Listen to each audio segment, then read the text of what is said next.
So you type something into a search bar, hit enter, and get a list of results. But how do we actually know if those results are any good?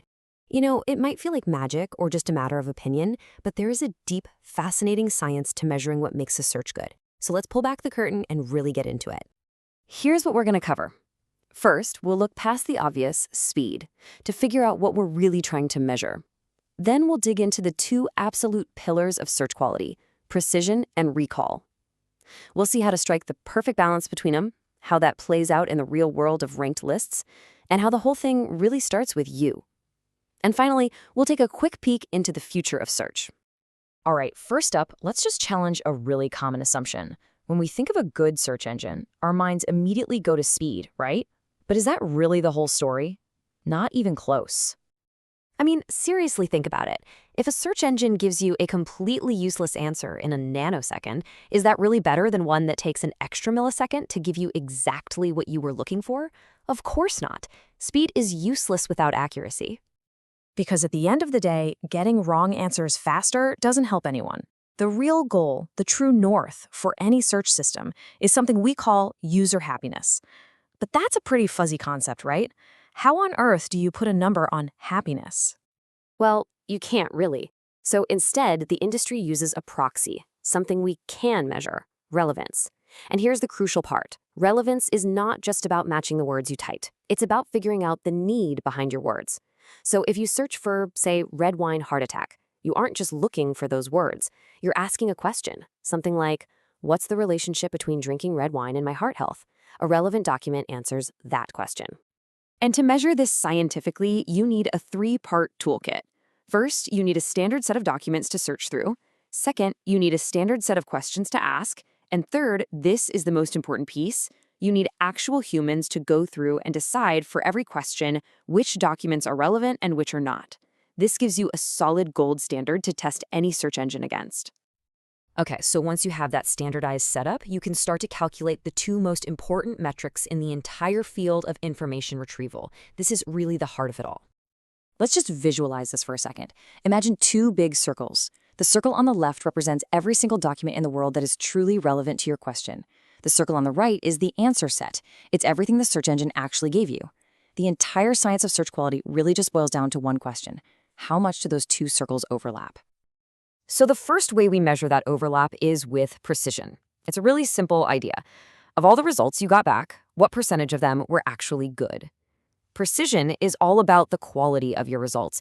It's a measure of how much junk the engine didn't show you. Now, the other side of the coin is recall. Looking at our circles again, recall asks a totally different question. Of all the relevant documents that exist out there in the world, how many of them did your search actually manage to find? Recall is about completeness. It's about making sure you didn't miss anything important. And here is the big catch. These two are almost always fighting each other.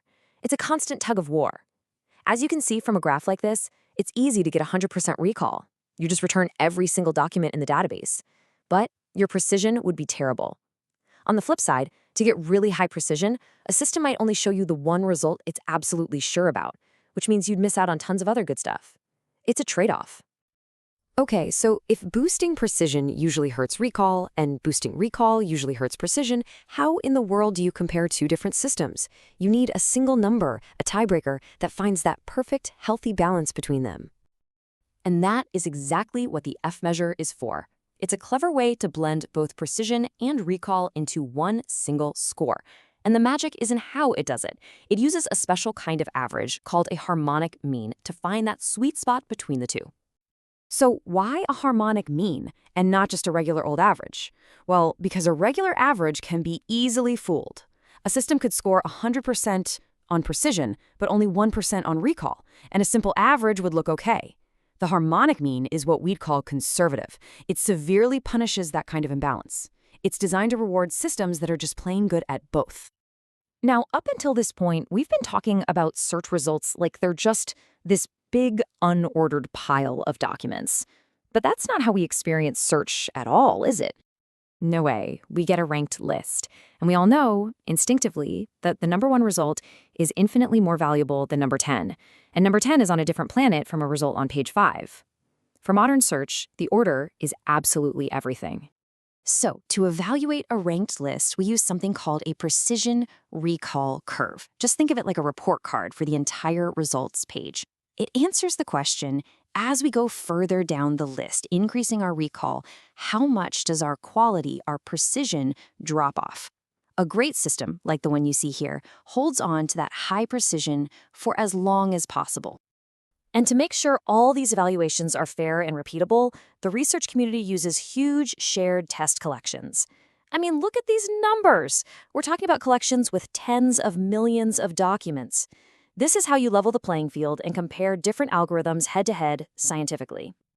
But with all this talk about metrics and algorithms and test collections, it's easy to forget where the whole process actually kicks off. It all starts with you, the user. It starts with the way you ask the question.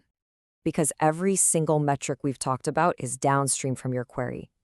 The way you phrase it, whether you're a power user typing out complex Boolean logic with and or you're just clicking filters on a shopping site, which is a form of faceted search, that's the starting pistol. Your search style directly shapes the kind of answer you're going to get. So where is all of this headed? Well, the world of search evaluation is always evolving, always trying to get closer to what user happiness really truly means. And this is leading to some really fascinating ideas. For example, coverage ratio asks, did you find the stuff you already knew was out there? But novelty ratio asks, did the search surprise you with awesome new stuff you didn't know about? And then you have super advanced metrics like NDCG, which basically give a massive bonus for getting the #1 result perfect. It's all about nailing that ranking. Which really just leaves us with one big, final question to think about. As these search engines get scarily good at understanding our intent, what we mean, not just what we type, will this fundamental trade-off between precision and recall, between quality and completeness, even exist anymore? Or could we one day actually have it all?